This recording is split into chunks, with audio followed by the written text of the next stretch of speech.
Hello everyone, welcome back to another episode of The Marketing Gamble. First I wanted to say thank you so much for all the support on the last video. I believe it's on about 1,400 views now, which is like my most viewed video by far. I think my second is 200 views. It's got loads of likes and comments as well, so thank you for all the support. I really appreciate it. I replied to everybody's comment because I wanted to make sure all the questions were answered, and yeah, there was loads of support, so thank you very much for that.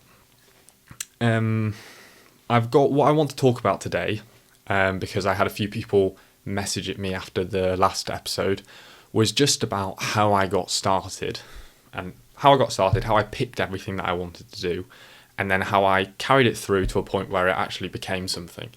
Is what I was going to talk about, but obviously first, before I do that, I talk about all the things that I've been doing the following week in my business to just kind of document everything that I'm doing. So I will document everything that I'm doing. Basically, up to over the last week, not that much has changed. I've just been doing the client work. The one thing that's really good is that one of my second client's ads went live. And in the first 3 days, they've got 4 leads, 3 booked appointments. 5 leads, 3 booked appointments. Basically, we're running ads to a free guide that people can download. And after they download the free guide, they then can book an appointment. And 5 people have downloaded the free guide, 3 people have booked an appointment. So I'm very, very happy about that. I'm really happy with the results. To see, hopefully those appointments lead to something really good for my client. But yeah, I'm really happy with the results so far, so we can keep that going. I've mentioned this before, but my main goal at the moment is to get my service as good as humanly possible.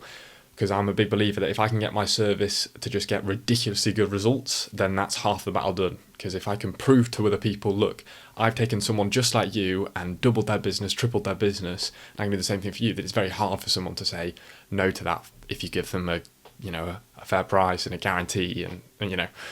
So that's my main focus at the moment, and as everything's going, and the way everything's going, I'm on the right track. So just making as constant changes to the ads, checking them every day, writing down what's going on and I'm testing things at the moment as well. So yeah, that's how everything is going with the business. I'm trying to think of other things that aren't really client facing. I've had a few more sales calls because my lead magnet is just working in the background for me. So that's really cool.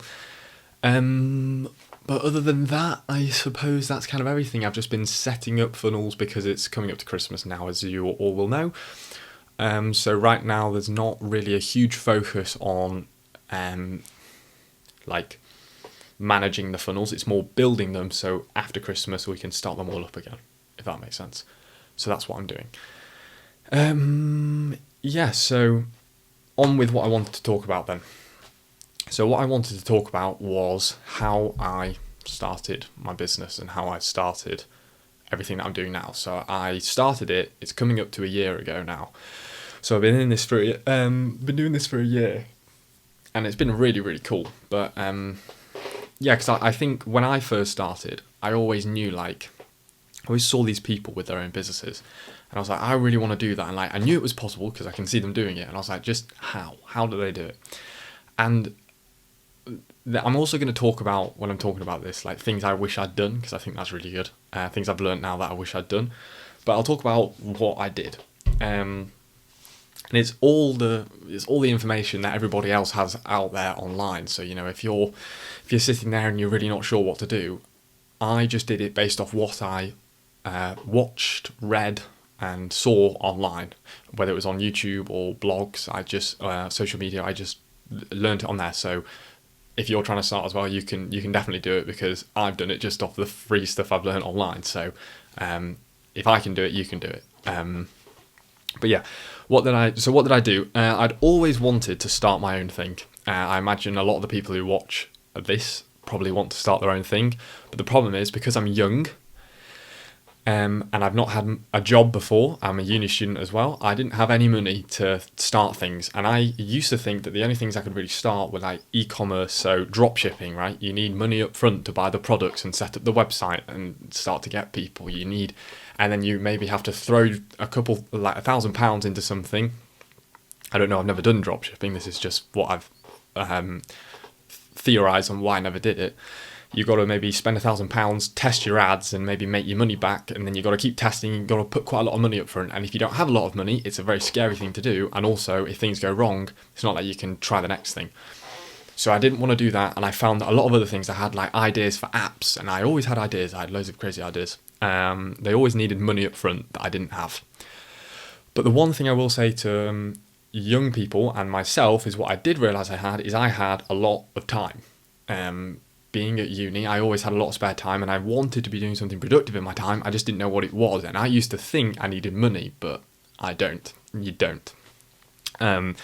And then that's when I was very stuck on like the ideas that I needed. I was always struggling, like, I really want to start something, I just don't have any money, so I need to get a job. I don't want a job because I want to start my own thing. And it was about then when I stumbled across Iman Ghatzi, who some people may know, and sort of like the SMMA space. And that's originally how it started. Was a bit. I heard about SMMA and I thought this sounds really, really cool. And I'm sure a lot of people on here have heard about SMMA. And thought about it and maybe not tried it because I used to think it sounded a bit too good to be true, and also there's this thing that, you know, everyone's doing it, so you're kind of competing against lots of people. But I heard about that, and the thing that appealed to me about it was SMMA, and then I also heard about copywriting businesses and content writing businesses. So it wasn't just ads, it was anything that was marketing related. But the thing that appealed to me about it was that all you needed to do was invest your time. So you needed to learn a skill, which you could learn for free online by watching YouTube videos, and, you know, get the idea of it. Then you could work for somebody by reaching out, maybe work for somebody for free to practice. And then once you've worked for somebody for free, you could take that skill and you could start charging for it. And maybe the first person you charge quite low. Maybe you're doing, I don't know, a bit of content marketing, so you charge, I don't know, 100, you do the first person for free, you start to get them really good results, then you charge the next person £150 a month, you get them good results, then the next person 250, 300, you know, it goes up like that. That's what appealed to me, is that everyone could start it because everyone had time. So that's what I did. I started looking into how to start an SMMA business, and the one piece of advice out there is, the first thing everyone says is, right, you're going to pick a niche. And you'll probably see that a lot on YouTube, pick a niche. So that's what I did. I picked a niche. And originally, it wasn't what I'm doing now. So if you don't know, my niche is financial services. It's very good, but it's really difficult. So the thing with financial services is that there's lots of rules and regulations. So unlike my first niche, which I'll talk about in a second, that I went after, the financial services one, which I fell into. And this, I'll talk about how I got into it and things, so you can see my thought process. But the trouble with financial services is there's a lot of rules and things you can't say in adverts, and you have to, you know, if you do anything wrong, the people you're working for might get fined and stuff. So it's quite difficult. But that wasn't the one I originally started with. The one I originally started with was actually gyms, which I'm sure if anyone's ever watched people like Charlie Morgan as well, who's SMMA, or just seen a lot of people, the two big ones are like gyms and dentists, I'm pretty sure, or like med spas and things like that. They're like normally the big ones people go for. I wouldn't really say, by the way, that my business now is SMMA. It's something a bit different, which I'll talk about later on what I would do if I were to do it again. So yeah, I originally chose gyms, and the reason I chose gyms was because I liked going to the gym. I went to the gym quite a lot, and I knew a few local gyms in my area. And that's the thing for me. It was something I knew, an industry I knew a bit about. I didn't know that much about it, but I thought I did at the time. I was a customer there, so I knew about the process, and I knew a few people who I could maybe reach out and do some work for. So I chose that. And then basically what happened is, as I was setting that up, I was doing my business originally with my friend, but he no longer does it with me anymore. What happened is, as we were setting that up and we were starting to go after people, my friend's dad, who's a finance broker who we target now, reached out and said, would you like to do some ads for us? Now, what people may do when they listen to this is they may think, oh, you know, I got lucky that I had my mate's dad reach out and do this. And to a degree, yes, I was lucky. But then I don't want you to think that means you can't do it, because I worked with my friend's dad for a couple months, got some okay results, And then when my friend left, his dad left, so I was back to 0 clients, and it's basically like I started again. So because I couldn't use the testimonials really, because even though they were good, they had such a small budget that it wasn't really anything to talk about. So I basically started again from 0. So don't think that because I got lucky with my friend's dad, which I did, and I did get very lucky there, that you can't start it, because a couple of months down the line, even though I'd had that, I was back to 0 again, having to find clients cold. So yeah, just bear that in mind. But anyway, yeah, I was working, and then I did it for my friend's dad. And when we were working with my friend's dad, I basically realised as we were doing the ads, I was like, there's a lot of people here there are a lot more of these people, a lot more of these finance brokers who we could do the same thing for, who also really need it. So we thought, we've already done it for one, so let's just pivot, and rather than going after gyms, let's just go after the more of these kind of people. And that's what we decided to do. But then shortly after we made that decision, my friend's dad and my friend split off, and it was just back to me by myself. But I wanted to carry things on, and I knew that it would work. So and then basically that's kind of where this point now, where I'm back to my own, that kind of takes me back to maybe about 5 months ago. I think it was in the summer. So yeah, about 5 months ago, I was back by myself. So back to square one. I knew my niche, which was financial services, and now I just needed to find people. And I was like, okay, how am I going to find people? And so I can't remember how I really thought about doing this, but I just knew that I was going B2B.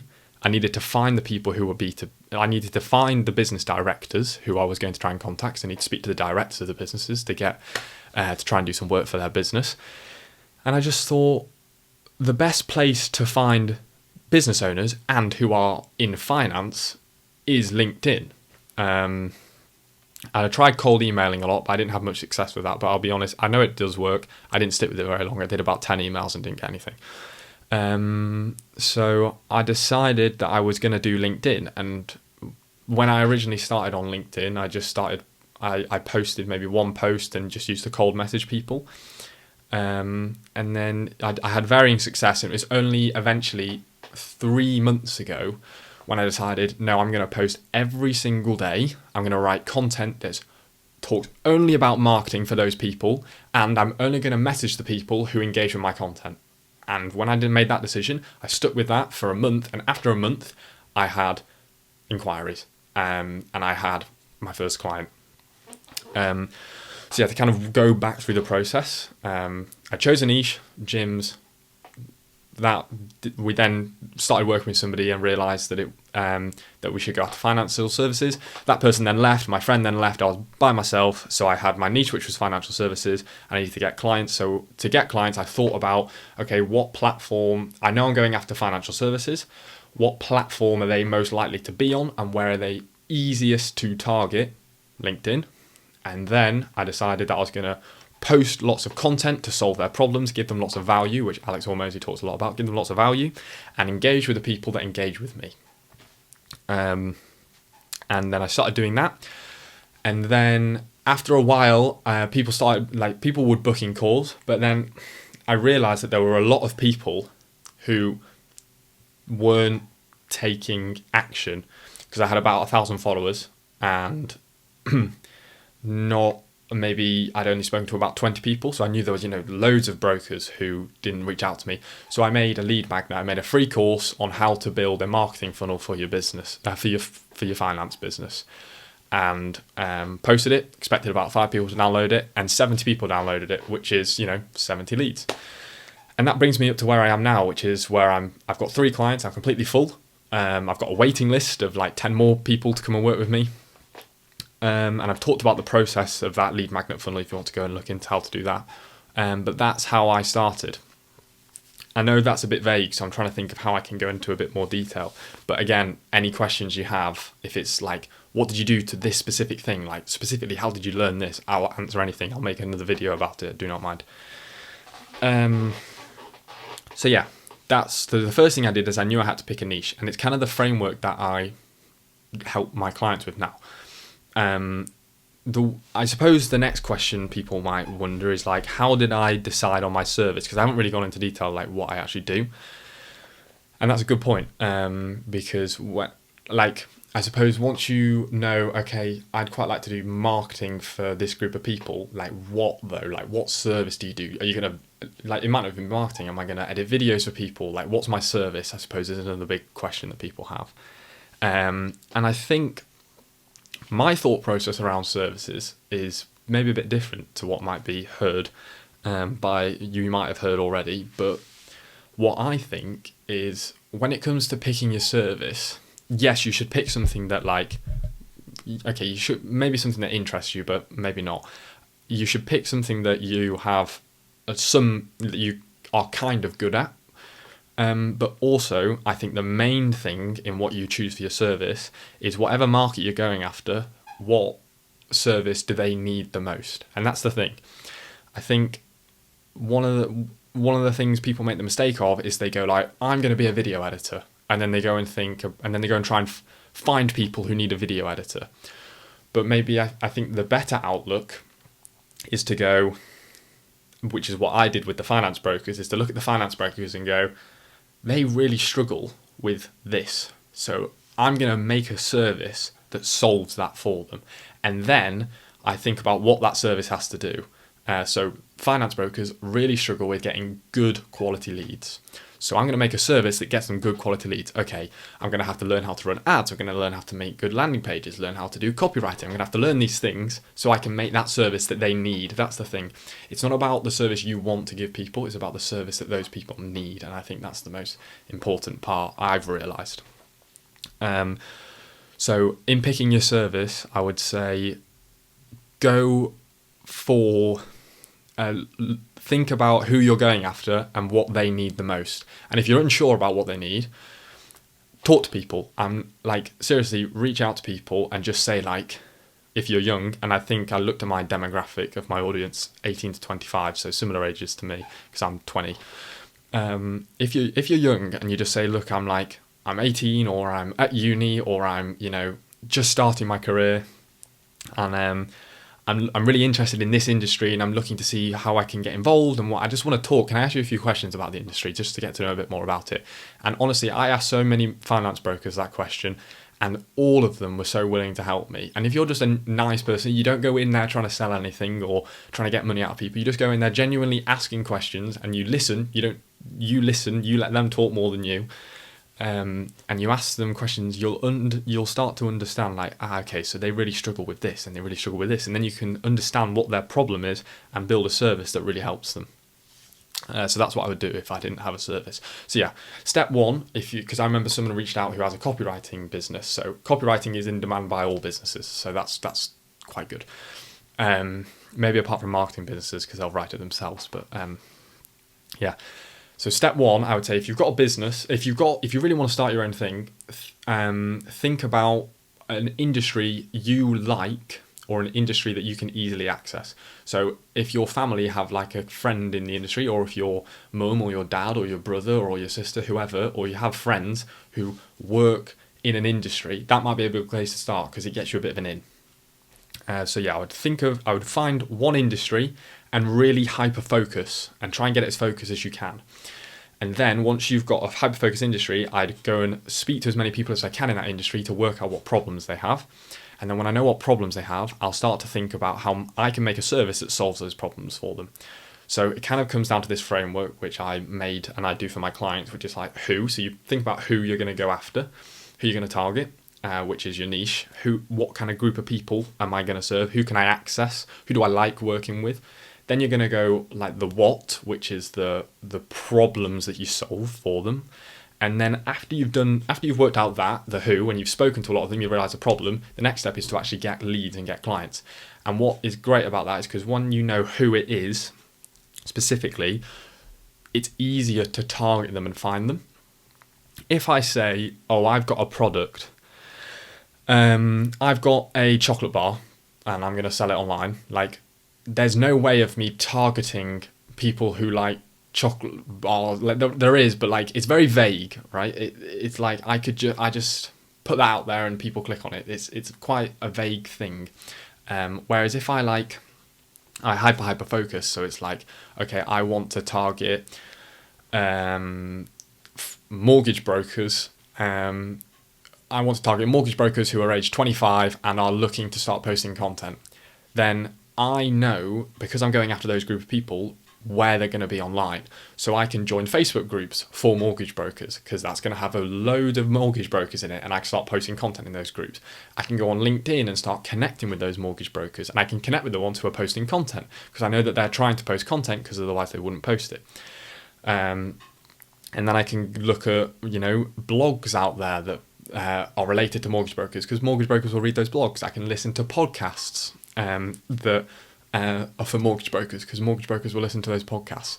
So when you pick who, and then you solve the problems, when you're trying to get business, think about where those people will be online. So if you're going after, I'm trying to think of another niche, like the dentists, well, there'll probably be groups on LinkedIn for dentists to join, and there'll probably be influencers that dentists follow, like coaches. So this is probably my final tip, is that one of the things that really helped me with my business is reaching out to other industry leaders. And I say this quite a lot on my LinkedIn, which is like, when you're trying to start something and gain an audience, gain a following, or get inquiries, rather than trying to build it yourself, you can also steal ethically off other people, the audience of other people. So you'll see on my LinkedIn, and one of the podcast episodes I did a long time ago is with a guy called Ash Borland, who's like a great friend of mine now. He's really, really nice. He's helped me out massively. But one of the things that Ash really helped me with, one of the things that when I first ever spoke to Ash is a content marketer for mortgage brokers, and he has a massive following of mortgage brokers. Now, I don't do content marketing for mortgage brokers. I build them funnels and run ads for them. So we have a similar service, but we're not direct competitors, because a mortgage broker could use both of us at the same time. So I connected with Ash, and I started I met him for a chat to speak about the industry, asked for some advice, and he was happy to give it me, because a lot of people are happy to give you help when they see that you're trying to start something, you're passionate about it. And then as I started to meet him more, he invited me on his podcast. So when he invited me on his podcast, I went on his podcast, and then all of his mortgage brokers see my face next to his face, and they will then go, who's this person? And they'll look into me, and then I got lots of followers that day. And they're mortgage brokers people who I want to go after are coming to me because they've seen me with somebody who they already follow. So that's the other thing. So yeah, if you're trying to start something, I'd pick a niche, your who, and then I'd think about all the problems they have and build a service they can solve, which is what, and then I'd think about which are the platforms that they're on, so you can target them easily. That's what I would do. I can get into other things later about in another video about things to break it down, like things to do with your pricing and how to charge or working for free and things like that, like the things I did. But I just thought I'd make this video to sort of say how I started, what I did, and I suppose I should mention quickly what I wish I'd done, which is I wish I'd met with people like Ash and things like that first, as soon as possible. And I also wish that I'd started posting content as soon as possible. And I wish I'd done everything I did more. So when I first started posting, I posted once a week. I should have started posting 7 days a week, because I get better.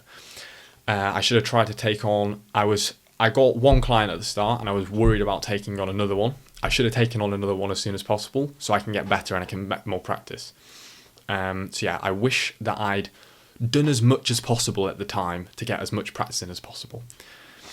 But anyway, I hope you found this episode of the podcast helpful. If you have, just comment down below. And also, comment any questions you have if you want to ask me about anything about starting your business. Even if it's really specific, like, I want to start this business for this group of people, where can I find them? I'll happily reply. So yeah, thank you very much. Hope you enjoyed it, and I will see you in next week's episode.